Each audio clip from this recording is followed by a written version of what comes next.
Hallo, Mads. Mathilde. Mads. Mille, det ved du nok også godt i forvejen. Ja. Det gør jeg. Så jeg har jo fået fornøjelsen af, at jeg skulle fortælle lidt her om Føtex for jer. Ja. Fordi at de har haft lidt udfordringer i forhold til, at de har sådan, overhovedet ikke rigtig styr på, hvordan de får deres kunder tilbage og så videre. Ja. Og du har trukket opgave 2. Opgave 2, ja. Ja, med emnerne intern situation og strategi. Ja. Og der har jeg simpelthen valgt at tage en positiv og en negativ form, som jeg gerne vil fortælle. Og en positiv udfordring er, at kunder de ligesom er begyndt at købe nogle flere færdigretter efter Føtex, de har forladt deres køkken. Det her med, at det giver dem et meget nemmere overskud måske for kunderne, de ikke selv skal fokusere på noget mad, men de egentlig bare kan købe det og varme det. Og man ved også efter et menu og sådan noget, det er de også begyndt lidt på, og derfor har de taget lidt inspiration fra... Jeg starter lige timer for. Det er fint. Men at der simpelthen der er kommet mere fokus på det danske marked end i for supermarkeder. Det her med, at de gerne vil lave færdigretter, som er nemt for kunderne. Og en negativ udfordring for Føtex, det er, at deres NPS-score den er utrolig lav. Og det er egentlig det, vi gerne vil prøve på at finde ud af, hvorfor er det egentlig, den er det. De har ikke lyst til at deres kunder har simpelthen ikke lyst til at komme tilbage til butikken. Prøv at se det ud. Og der har jeg simpelthen valgt, at vi tager udgangspunkt i Bowmans strategiske ur, for at finde ud af sådan, hvad kan vi egentlig gøre for, at de kommer tilbage. Der er 8 punkter på det her ur, som vi ligesom skal tage højdepunkt for. Og det er, at de har faktisk en nogenlunde mellem pris, men det er ikke fordi, de sælger bedre kvalitetsvarer end andre. Det her med, at hvis man kigger på de enkelte varer rundt omkring i butikken, så er de ofte 1 krone eller 2 dyrere, end det kan være andre steder.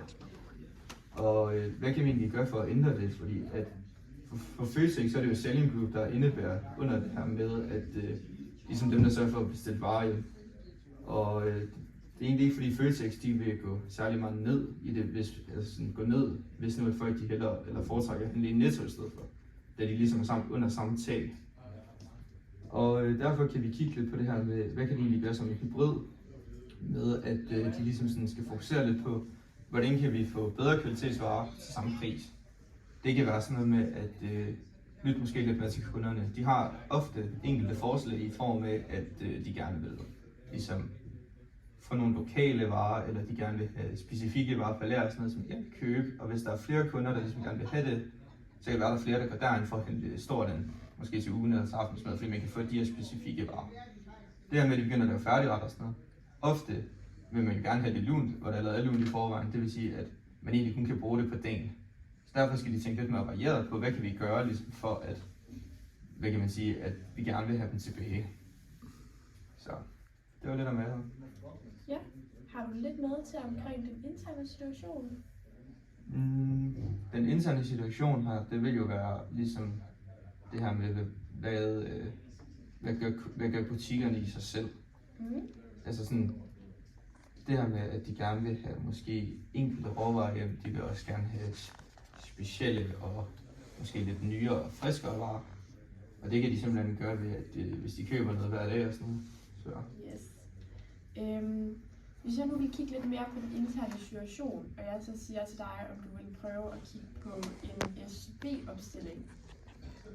Altså, der strengths og weakness. Ja. Man kan sige, at Føtex stærke sider, det er jo det her med, at de tænker lidt mere fremadrettet. Ligesom, hvad kan vi gøre for at improve ligesom, sådan firmaet i sig selv, og hvad gør vi som Føtex butik i sig selv, i form af, hvad gør andre butikker ikke?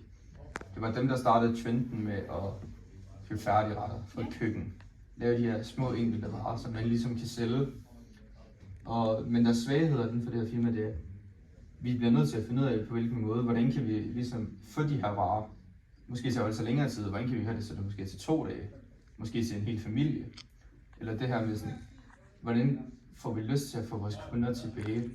Hvad kan vi give dem, nu hvor vi giver, altså sådan, nu er vi kommet på nogle forslag, eller Føtex sig selv er kommet på forslag om, hvad kan vi gøre for ligesom, at vi gerne vil have tilbage igen.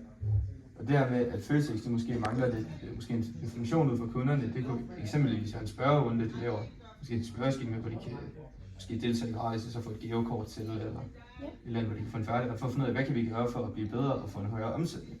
Ja, hvis man nu vil se et sådan helt konkret op i nogle styrker. Hvilke styrker har Føtex så lige nu?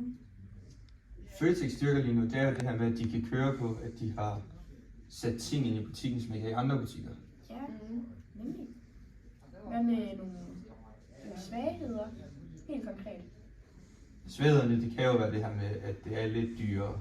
Altså Ja. det er lidt med et fint supermarked, det her med, at det er ofte måske lidt mere begavede mennesker, fordi tingene er meget dyre, eller ikke meget dyre, men det er dyrere end det er andre steder. Hvor folk de ligesom foretrækker, hvis de skal investere den, så kan de alligevel spare noget mere andre steder på en eller anden måde. Yes. Og hvad vil man kunne bruge i stedet for at kigge på Bowmans strategiske ur, hvis man skulle kigge på strategien? Du kunne jo bruge SW-analysen for eksempel. Ja, Det her med at finde ud af, hvad kan vi, og hvad er vores styrker, og hvad er egentlig vores svagheder internt her i firmaet ja. på en eller anden måde. Og hvis man nu kigger på en, hvor man kigger på nogle konkurrencestrategier, hvordan vil man kunne bruge for eksempel Porters generiske strategier? Det ved jeg ikke. Vil det være noget med, at Føtex er lidt stuck in the middle, og de skal have bevæget sig udad? Tænker du det her med, at de bliver nødt til at tænke lidt ud af boksen? I form af ligesom, Ja. altså hvad kan vi gøre, som vores konkurrenter ikke kan? Ja, præcis. Nemlig. Har du noget, du gerne vil spørge om? Nej, jeg tror, jeg lige kom meget godt omkring de forskellige. Vil man også måske kunne bruge en BMC-model til at analysere virksomheden, tænker du? Det kunne man i teorien godt, men jeg tror ikke, at det vil være den bedste ligesom, hvad kan man sige, model at udføre det her for, fordi at BMC-model er meget bred, og det er ligesom et enkelt problem, vi skal have løst. Det her med, at vi gerne vil have vores kunder tilbage igen. Ja. Og BMC'en er jo meget mere overordnet, det her med sådan, hvad går godt, hvad går dårligt, hvad kan vi, hvad kan, altså sådan noget. Så det er meget mere bredt, det er ikke ligesom på den her ene situation, som vi gerne vil målrette på efter. Ja. Ja, Så tror jeg. så tror jeg heller ikke, jeg har flere spørgsmål. Ja. Skal vi bare sige tak for den her gang? Lad os da gøre det. Ja. Ses.